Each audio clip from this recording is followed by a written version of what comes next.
Welcome to another episode of the Community Broadband Bits podcast.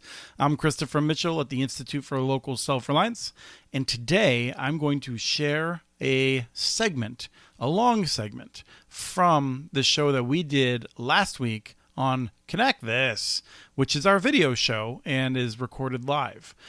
We talked a lot about low-income households and how to make sure they are well connected. We talked about the ACP, and we're going to excerpt some of that here because we thought that our guests, Robert, Travis, Kim, and Blair Levin, all of them really dove in and provided a lot of interesting points of view. So we're going to share that with you here, and we look forward to getting you back next week with more of our one-on-one or one-on-two interviews.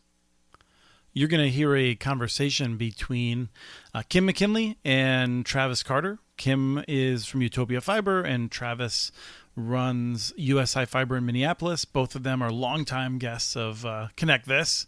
And also Robert Boyle has been on before. He runs Planet Networks, a fiber optic ISP connecting communities in New Jersey, as well as now Pennsylvania, New York, and Virginia. And then also Blair Levin, who's been a past guest on many of my shows and is an equity analyst, as well as someone who is deeply concerned with making sure we can connect everyone with high quality internet access. So I hope you're able to enjoy it and untangle it because there's some good discussion. In fact, Blair, if you're around regularly, I think people would appreciate you explaining what I'm trying to say on a regular basis.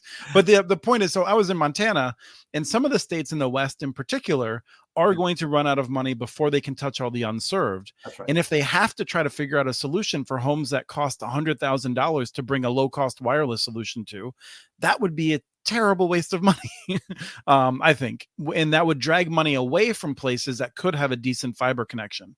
And so I wanted to clarify that there is, and my understanding is NTIA either is about to or has just tried to clarify that states are supposed to do everything they can, but if they run out of money, it is okay that they do not connect every last unserved person, location. All right, let's get into the fun stuff. So I'm just asking, is there going to be another round of funding after this to connect those people that Travis always asks about? I mean, I just have no doubt about this. Like, there's going to be more money. Some of it might be at the state level. Some of it might be at the local level. Like, there will be line extension programs would be my expectations to fix the holes that are left from poor mapping. But I don't know, Blair, what you're seeing. No, my view is slightly different, which is this is not a once in a decade program, a once in a lifetime program. It's a once program by which we are attempting as a country to connect everybody to future-proof broadband. If it succeeds, we don't need to do another round. If it doesn't succeed, there'll be so many questions about it.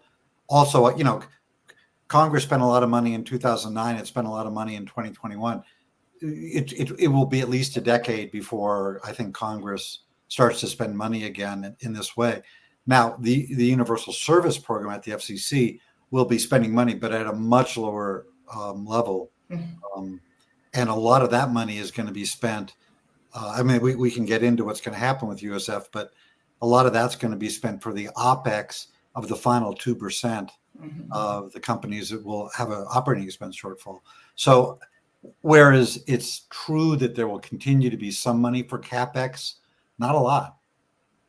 Not a lot, but I think we won't need as much. No, we definitely won't need as much. But my sense is that the fact that we know that there are, I don't know the exact number, but it wouldn't surprise me if there are more than 1 million locations that are ineligible for BEAD that need to be connected. States will find some way of trying to fill that gap. There will be some sort of pressure. Robert? Well, the other thing is that once you build to a lot of these rural areas, and we find this in our own builds, we will build to a rural area. We obviously fill in the lake communities and the downtown areas first because that's where you get your cash flow that helps pay for the other stuff. But if you build a bunch of areas and you find that some little offshoot doesn't have service or it doesn't make sense to build to them now, you don't want to leave those customers on that road unserved. So you wait maybe 6 months or a year or whatever, and then you get revenue from all the other stuff that you just built and you use that to build that super rural area that's 10-year ROI. Or you sell it to private equity and you buy a boat. Travis is not laughing. Well, I'm just gonna keep making that joke every week, and when Travis doesn't laugh, I'm gonna know that there's something afoot. No, I tell this over and over again. There's going to be a lot of opportunities to buy networks out there at 10 cents on the dollar at when this BEAD money's been spent. So everybody save your nickels now. We'll see. I think we'll treat that as a prediction that is chicken wingable. Yeah, and you've kind of been modifying your percentage of the incumbents that are going to go after this money too. Because I was at 99%, you were at like 2%. So where are you? No. Let's check the record. Kim, He went. Okay, I'll be fair. I think he went up to like 75, 80% last time we talked. But he started at like 30. I mean, or something ridiculously low, and he's moving his way up. Maybe. So one of the challenges is what we define by incumbents. I'm worried about. Oh no, we don't get to change the rules right now. I'll admit we certainly cannot change the rules, but I will say that like there was a point, and then we talked about it in one of the shows where I realized when Travis says incumbent, he means something different than me. What I'm usually using that as a short form for the big telephone and cable companies, and I am less worried if a mom and pop incumbent in Illinois is getting money to build a network. Okay. Well, right. Aren't you 0-4 on bets so far? If we want to use a sports analogy. Yeah, no, I'm not doing great. Okay, all right. So the smart money bets against you, Chris. Is that? Yeah. Every time. So, Travis, you launched the ACP program. What's going on? So, as we know, this. I really thought this was finally once an amazing government program. We signed up for it. It was incredibly laborious to get on board. We would spend, 20 hours a month trying to put the reports together, only to get audited at a regular basis. So we decided. You got audited once. Did you get audited more than that? Twice. Okay.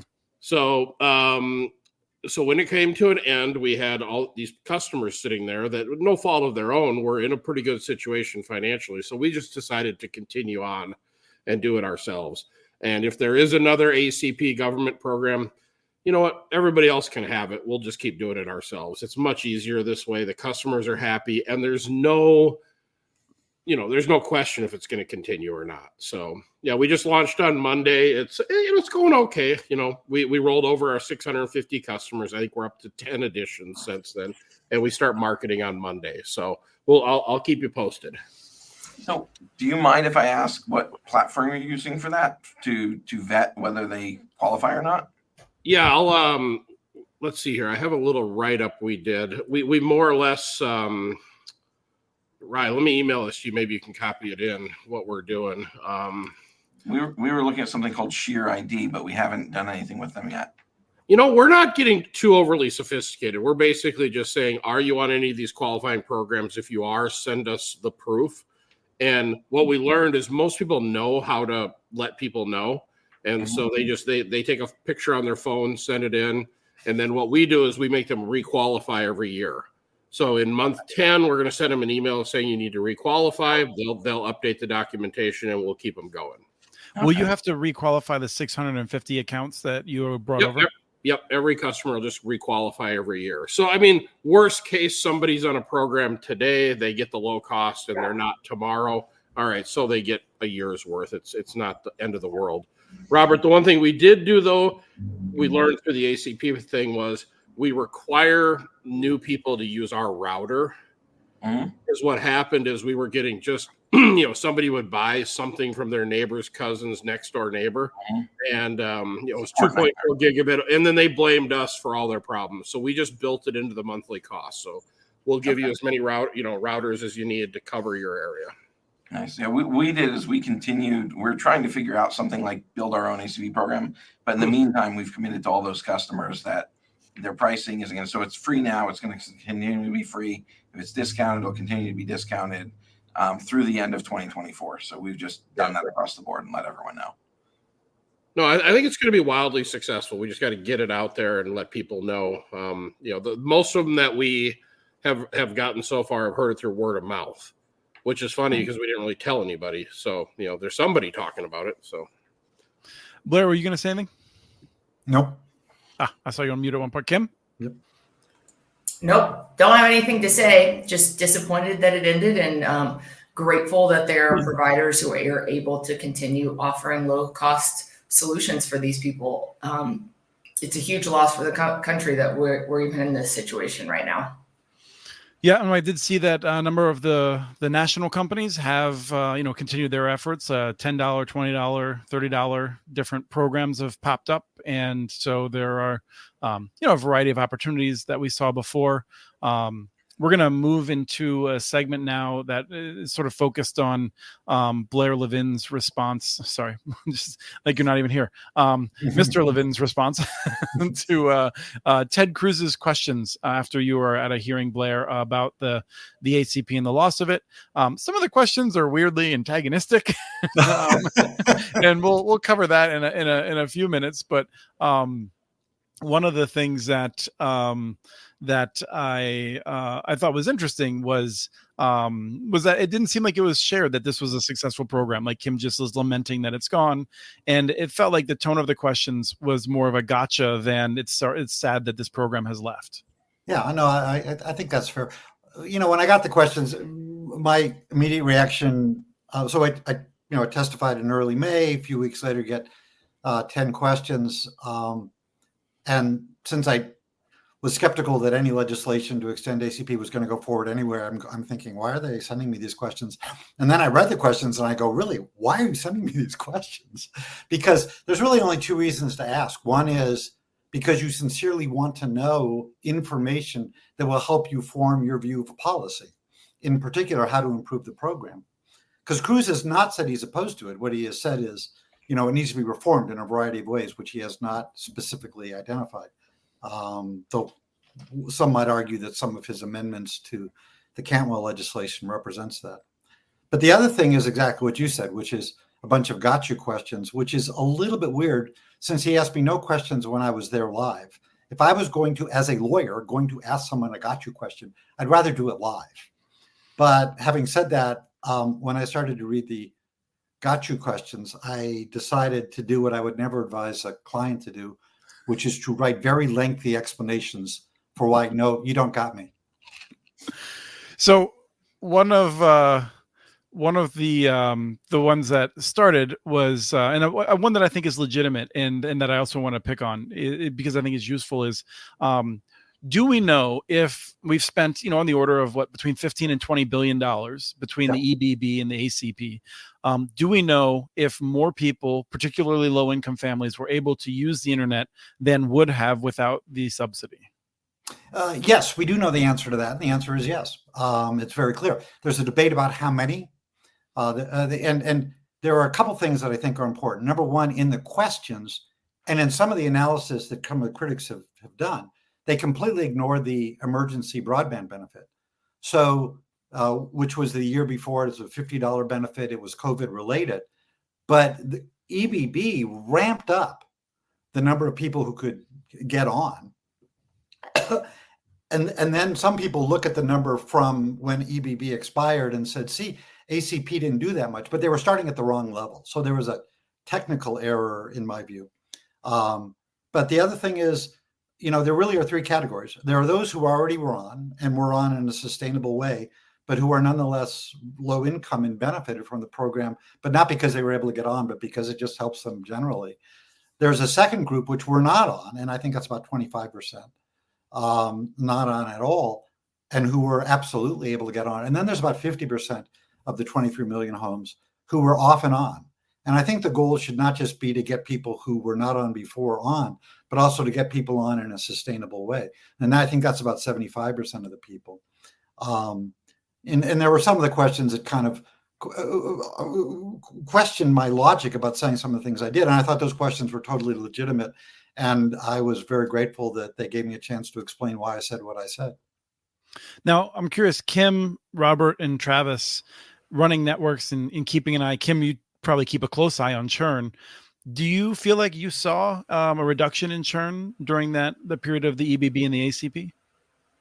I don't think we could really quantitatively say that was a reduction in churn. Our churn is ridiculously low at 2 to 3%. So I can't say anything was ACP contributed, but It could be. I mean, I think what Blair just said, what they didn't calculate EBB is just ridiculous because EBB is the one who got people on the internet in the first place. And ACP kept up those EBB customers on the internet. So yeah, no, I'm like almost dumbfounded, Blair, of like hearing that they didn't even consider that. No, they didn't. Look, the national expert on this is a guy named John Horgan, and they actually quoted a figure and say, John said this, or they said Mr. Horgan. I refer to him as Dr. Horgan since he is one. He said, it was really only 22%. And I will tell you, my first reaction was, it reminded me a lot of the scene in Annie Hall where Woody Allen is standing in line at a movie, and some guy is talking about Marshall McLuhan. And Woody questions him, and the guy says, well, I'll have you know I'm a professor. And Alan brings in Marshall McLuhan personally, and who starts by saying to the professor, you know nothing of my work. And Alan then says, God, I wish life was like this. I actually contemplated doing a little video with John, starting with Dr. Horgan, with him saying to the cruise staff, you know nothing of my work. And then, basically John and I together, and though it's my responsibility, explained why they were taking that one data point completely out of context. And they really should focus on the totality of what Dr. Horgan has said. And then you have a very different answer. Marketing people, Blair, they just can take data and present it however they want to really prove their point. Well, look, I mean, as I said to them, what you're doing is you're taking a snapshot, and if you look at the snapshot before and you look at the snapshot after, you get a very different picture. But that was a question though that I thought was quite legitimate, and I was happy to answer it. And hopefully, the data helps those who want the program to continue to support either the extension or bring it into the context of universal service or in some other way. And I do want to spend some time having some fun with the people who deserve it. I think it can be hard at times when you're dealing with critics who there's two camps. One is they're not serious and they'll say anything, and trying to respond to them is trying to nail Jello to the wall. And then there's another camp who are people who are seriously questioning. They might be just generally have a lot of questions and like to see the hard evidence. I think Rye is in that camp, and sometimes I'm a little bit antagonistic towards academics who fall too far into that camp to the beyond all reason. But I do want to get at this and note that the ACP made a big difference, and I'm particularly, and Claire, you called this out on tribal lands. But before we do that, I want to see Travis and Robert. And Travis has spoken in favor of the program. Robert, you're continuing the program. Like, obviously, it seems like from your perspective, it makes a difference for your customers. No, it absolutely makes a difference for customers, and just morally and ethically, it's such a small percentage for our customers. You just can't, oh, sorry, you can't afford it, you don't get internet anymore. It's just not the right thing to do. And so, we have talked to several of them. I mean, I talked to a couple personally, but I know our staff has talked to them, and we said, does this make a difference between you being able to afford service and not? And, enough of them said yes, that we said, okay, well, we'll figure something out. And that's why we decided to extend it but what was said earlier before with the EBB was $50 a month. That paid 100% of the cost initially before we even had a lower cost program. And that was during the pandemic when everyone's working from home, everyone's in school from home. So you had a huge uptick in people getting better broadband at that time. And then obviously they just kept it through ACP. So I don't know who went through the EBB stage and didn't use that benefit, if they knew about it, who would then later on say, oh, well, now COVID's over and we're all back to school and back to work, but now I need high-speed internet. It just doesn't make sense. Mm-hmm. Travis? Well, remember, ACP is like one of the only programs we've ever been able to participate, because we build in a metro, in a city. Even though there's a ton of need in a city, we don't qualify for any of the other government programs that are out there. But I'll give you this, which I found was interesting when I was looking at the data. ACP, we had a nice uptake, and then even when ACP ended, there was some months in there where a high percentage of our customers reverted to our normal price tier. 99% of them paid the normal price tier and just kept going. So once they had reliable broadband, they kept it and paid for it until the program.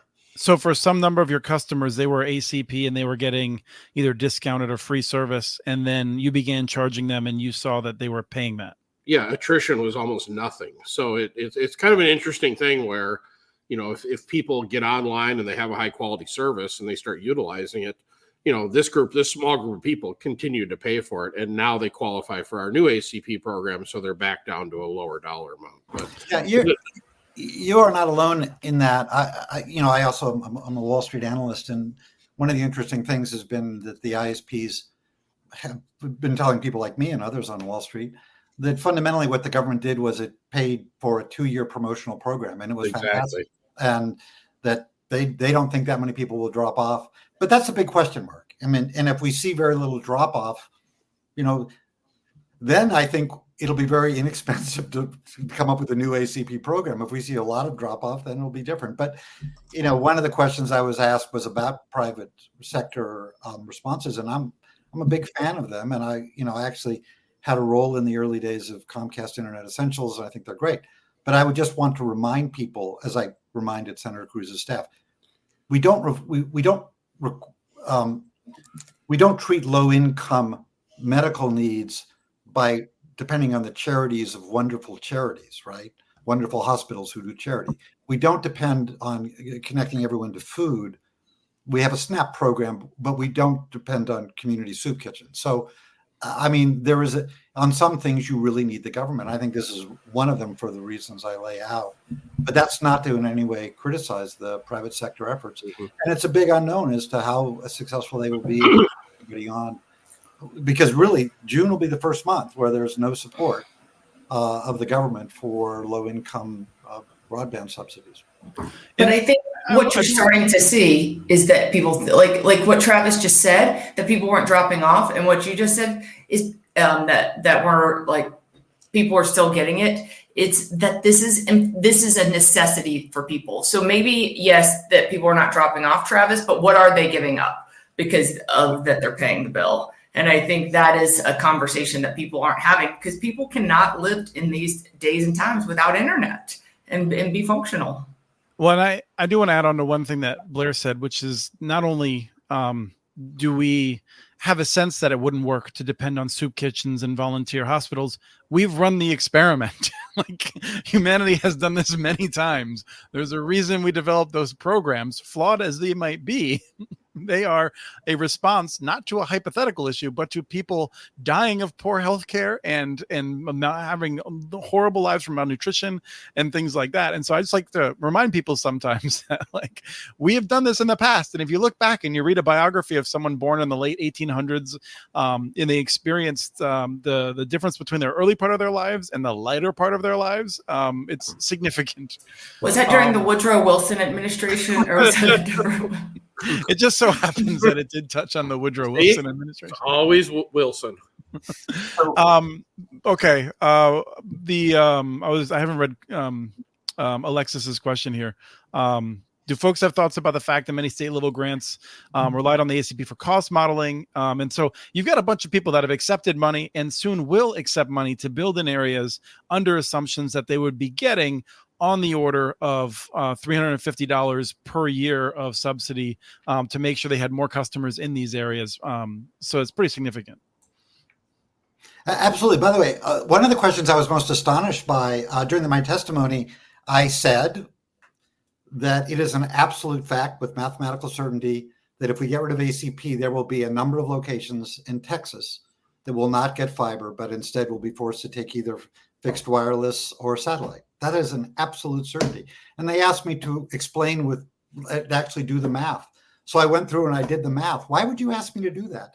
For one thing, I'm not that good at math, but even I can do the math. And, so I can't remember what the number was, but it's tens of thousands. Why does Ted Cruz want to know the precise number? Yeah. It's an absolute certainty. Well, some of the questions really, really betrayed that. We'll get to my favorite in a second, as well as a couple of your footnotes. But I'm curious for people's, I think the issue is like it's one of deep frustration, and I don't understand the law as well as I hope you do, Blair. But they are required to take part in a program that doesn't exist anymore. And I kind of wonder if the actual wording of this is going to come into play as they struggle with it. Now, we know that, for instance, CTC up in Minnesota, and I always use them because I think they're a wonderful local ISP that does everything they can.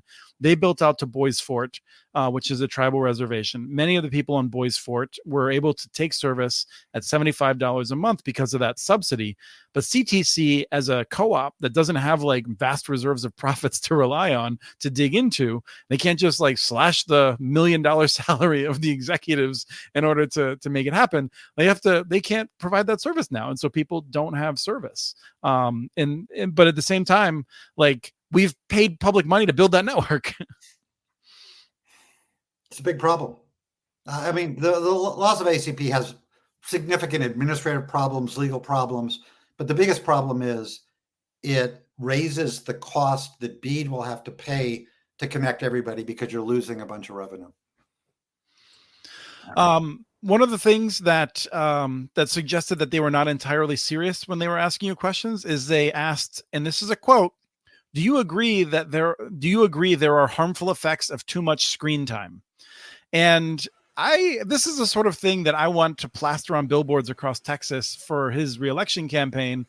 He is more worried about whether or not kids have too much screen time than whether kids in rural areas can access the internet at all.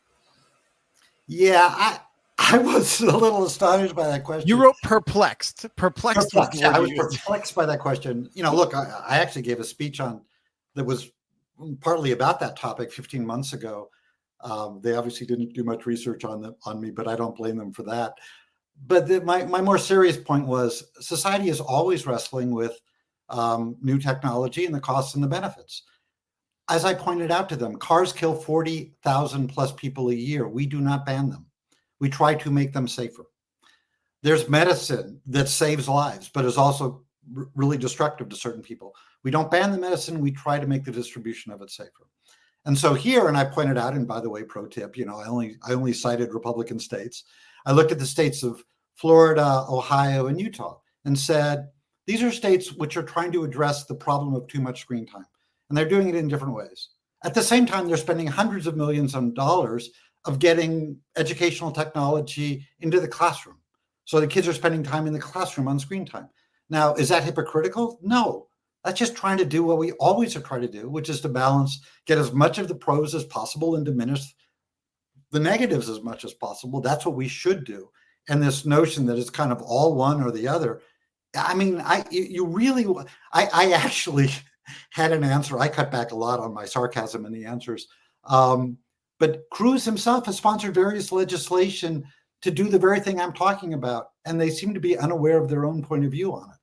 But I didn't include that because I thought. Yeah, I mean, it's not a serious body anymore. And that's what I think I find really frustrating. I want to move on to a question about how we're going to build networks and what kind of things we can do.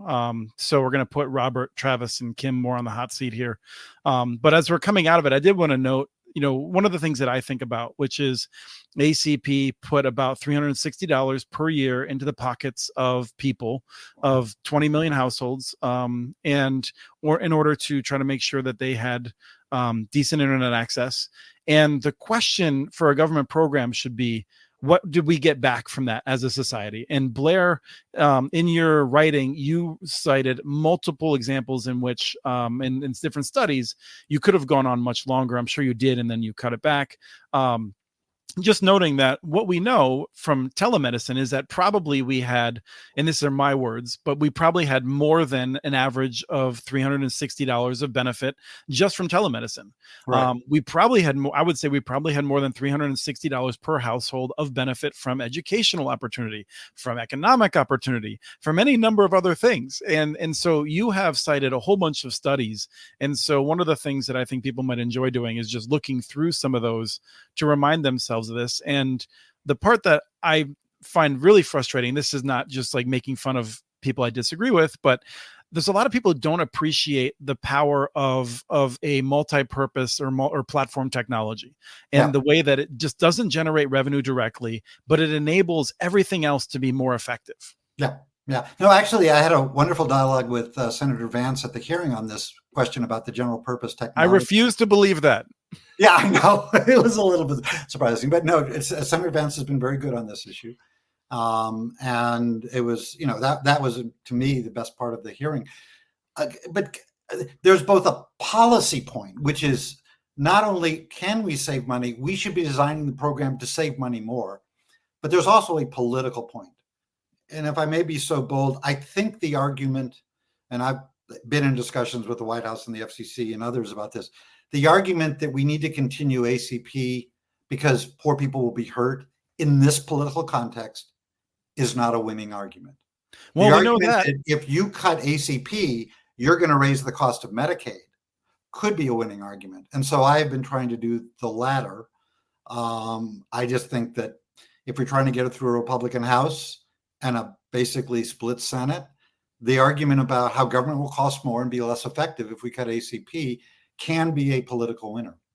Yeah. And I would just like to let you know yet another reason that it is still political broadband, very political, that we're having to kind of be creative of how we get things through Congress because of how political it is. That's my point of the day. We ran the experiment, the people tried to make an argument just on the basis of we got to help poor people, and we don't have an ACB anymore. So I very much agree. We need to ground our arguments in things that will move people. I did a whole show with Harold Feld about this, about public policy. It's not about convincing people to act the way you want them to act or think the way you think. It's to get them to do what you want them to do. And to do that doesn't mean cajoling them with what makes the most sense to you. Yeah. We're going to move on. And so I want to ask, Robert and Travis in particular about their thoughts of how to open up a conversation about, you both operate networks. I know that Kim does as well, but Kim just spoke. So I'm going to ask you both, what would we need to do to try to make sure that we could have a high quality network connecting the people that you're struggling to connect in Minneapolis, Travis? Think about Phillips or North Minneapolis. And I don't know your territory as well, Robert, but what sort of help could be done that would be a decent program to make sure that we were getting fiber networks run by good companies out to people, and that they would meet their needs? Travis, you want to go first? You want me to go first?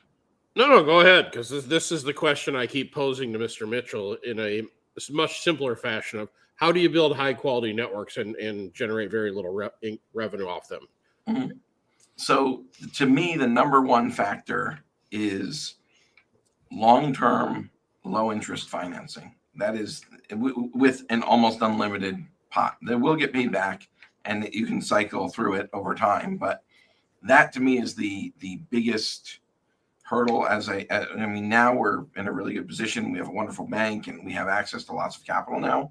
But for the first 5 years, when I could have built way easier than we can now, because there's, the incumbents are starting to build and there's other competitors starting to do things. But having access to capital is huge, and it doesn't need to be grants. It doesn't need to be a gift of any kind. It just needs to be access so that we can make a business case to build in areas where the ROI is 10 years. And if you have, what about do you have areas where the ROI is not? Where there is not one, where the cost of collections, the cost of security, the cost, the lower take rate will result in you just not being able to turn a positive. If you were building out to Camden, in the harder neighborhoods. Sure. So the biggest problem in a metro area where you have apartment buildings, HUD can do more than anything the FCC will ever do. And that is, if you take money for Section 8, you must allow providers in the building. And if they don't do that, the only buildings that don't have coverage that are low income are the ones where the building owners do not give whatever, I'm not going to swear, but whatever, they do not care at all, because their tenants are not their customers. And you're not talking about public housing. You're talking about anyone that accepts money from HUD, which is the many, it's almost every location in some of these public areas. Housing, they're wonderful. They love working with us because they care about their residents and they want to serve their residents. It's essentially the slumlords who have, 100, 200, 300 unit buildings that they're collecting their Section 8 money, and they do not care whether we're in there or not. And just having a conversation with us is a waste of their time, and they don't want to. And so all they have in a lot of these buildings is horrible old coax infrastructure, or in many of them, all it is copper, and they can get DSL. And so the most vulnerable populations don't have access. And we're literally in front of the building. We want to bring fiber in. We charge the building owner nothing. And we have people in there who want to pay us for service and can't get it. I'm so glad you said that, because it collides headlong into the answer that Travis and I have come up with. And I think Blair and Kim will both appreciate this, which is, I think Travis and I would say bulk deals, in which you make sure that you can get paid for every unit from the owner and you lock out the others, which is the opposite of what you just said in some ways. And it's not to say that you're wrong, but that these problems are freaking hard to figure out what the right balance is. So Travis, I want to give you a chance to jump in. Well, and I thought it was interesting what Robert said, because we see the exact opposite here in Minneapolis. The public housing, they don't care at all about having competition inside the building. It's the low income homeowners, property owners. They'll let us in every time. So see, it's not the so here in Minneapolis is different than where you're at. I mean, but Travis, are you saying that like a small MDU lets you in every time for those buildings, or private owners will let us into the building, but the government owned buildings, we're not in a single one. And we've had fiber out in front of those buildings for 14 years. So going back to Kim's political thing, it's all political. And I disagree with you at the local level, Chris. Everybody in government has a political edge to them, and there's nobody driving this. No matter how many times you beg or say, "Hey, we can provide a better deal." Honestly, I hate to say it, they don't care. And I don't know about broadband. Let's say about broadband. They probably have 50 other issues they're dealing with, and broadband doesn't even make the top of the list.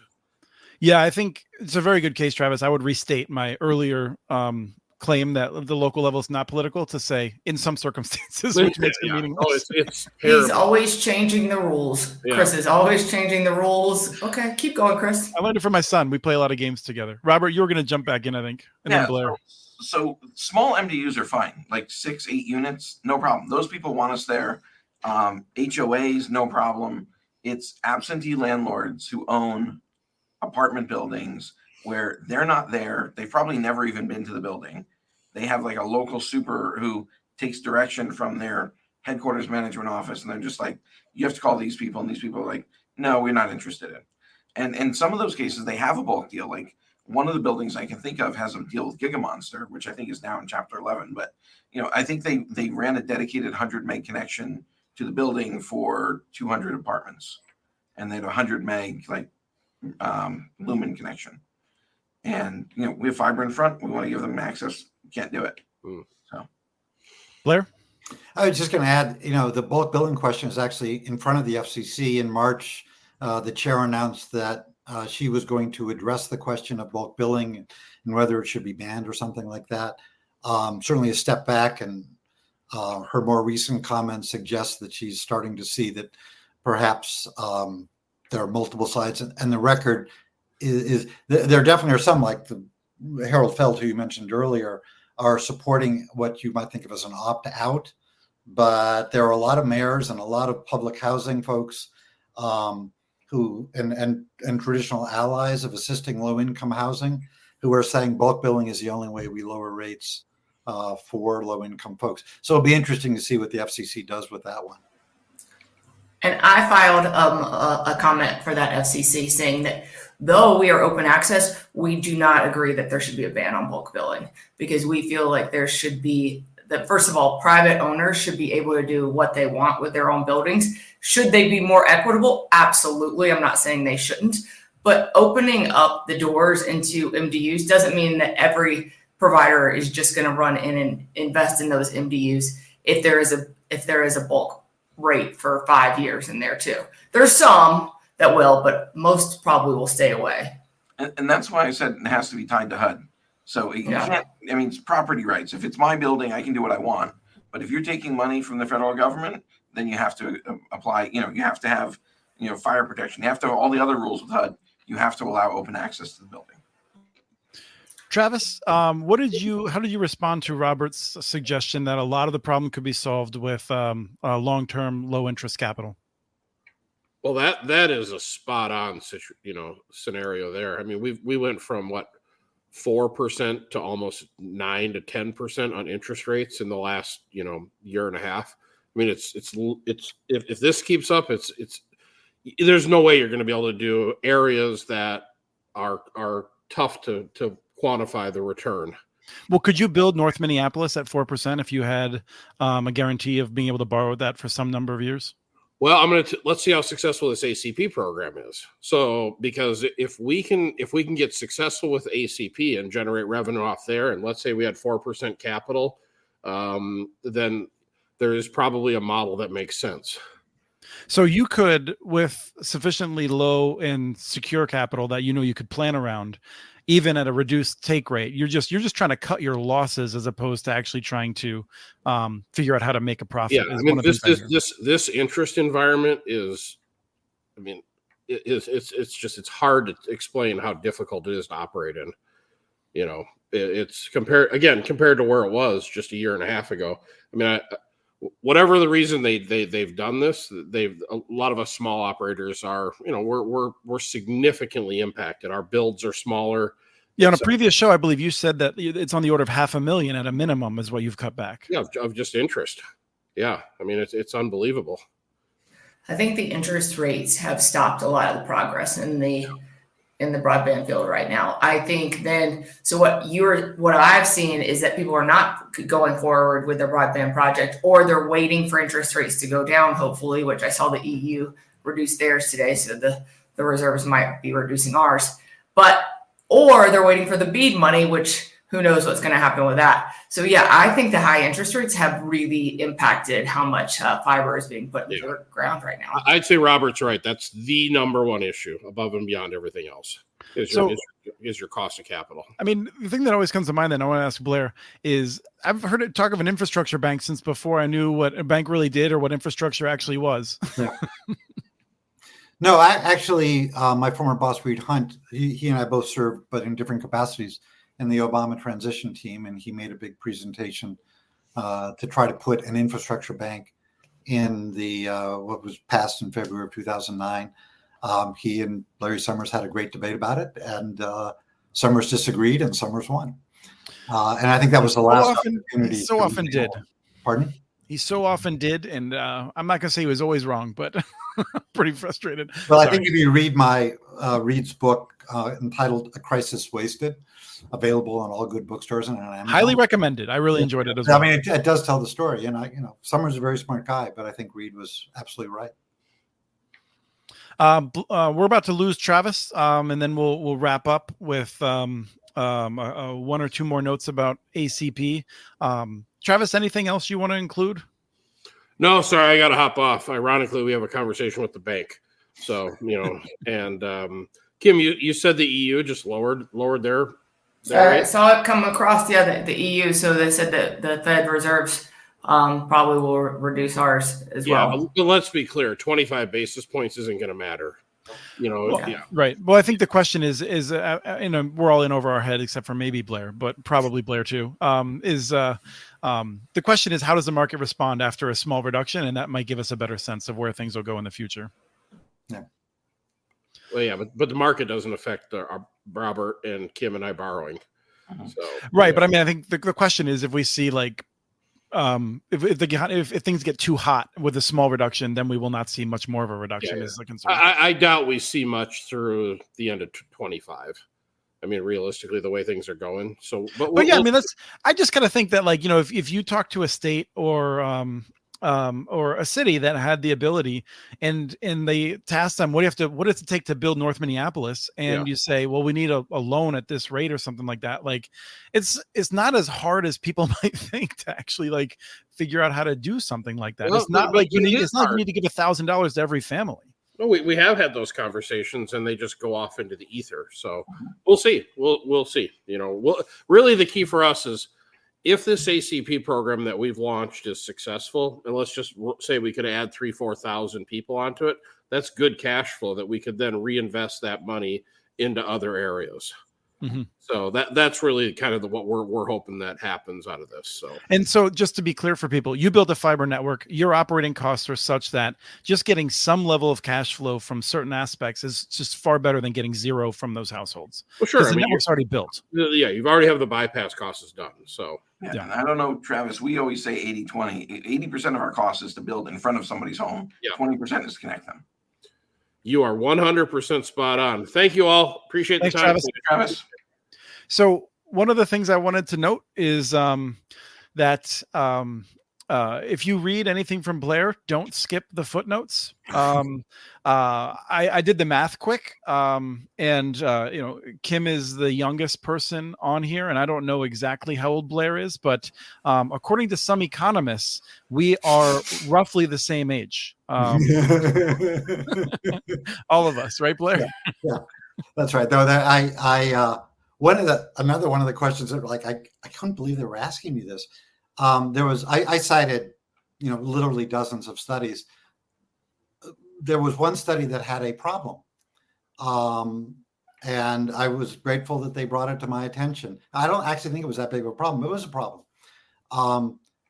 And then they asked, well, should Congress rely on problematic studies like this? And the reason why I was astonished that they asked me that question was they 100% relied on a study that said the ACP program caused inflation. Now, there are so many problems with that study, but it allowed me to say, you're making a really good point. Congress should be very vigilant in looking at the studies that are cited in these things. And oh, by the way, the study that you cited, it has a few small problems. And then I went into details about what the problems are. But one of them, by the way, is that they regarded $50 and $30 as being similar, which I think that's what you're referring to. Yeah. I don't really think they are similar, at least from an economic perspective. 67% problems. Right, a 67% variance. Yeah. Also, there's a problem with causality, which allowed Blair to make a reference to a certain John Connor series. So. Yeah. So the methodology of the study that they cited, which has so many big problems, and I'm going to just focus on a small one. It appeared that he attributed the rise of prices in 2022 to enrollment in 2023. Now, as I said, I am not an economist, but I am pretty sure you cannot say that a future event caused a past occurrence, except, of course, in the movie The Terminator, which is what the reference was. But yes, and it's a solid reference in that I feel like Annie Hall, I wonder how many people had seen it. Right. No, I'm definitely showing my age there, which is significantly higher than your age, except to this one economist. Right. So Robert and Kim, I'm curious then, where do you think we will be in 4 or 5 years in terms of, do you feel like we will be in a situation in which we have a higher quality ongoing discount for low-income families, as well as something to actually connect a different program, perhaps, to try to make sure that they're connected? Kim, do you want to go first? I'll go first. Isn't this what we call USF reform? Oh, it could be. But I mean, this is leaving open the possibility that it would be some other things. I mean, I think some of us thought USF might have been reformed by now.